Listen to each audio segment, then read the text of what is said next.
রে কেমন আছো তোমরা? ভালো। তো তোমরা গাড়িতে থাকার কথা এখন এখন তো কোনো কাস্টমার নাই। গাড়ি কয়টার সময় আসবে মোনা? কি কি খাওয়াই বাবা? এর ফ্রি তো খাওয়াইতে পারো, কিনবা খাও? কিনা খাবো কেন? তুমি বন্ধু না আমার, ছোট ভাই না? বন্ধু তাহলে আমাকে ফ্রি খাওয়াও। হ্যাঁ বাইরে ফ্রি খাওয়াও তুমি, নাইলে তোমার আমি এমনিতেই 10 টাকা বা 20 টাকা দিয়ে যাই বিনা খাইয়া না।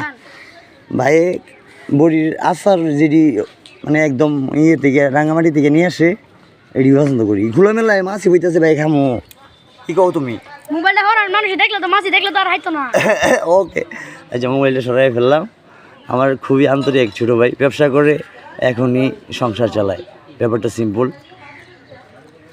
এই ভাই অলসো সংসার চালায়, একটা বুট বাদাম বিক্রি করে সংসার চালায়, এর থেকে বড় কিছু হতে পারে নাকি? তুমি একজন নায়ক, বুঝতে পারছো?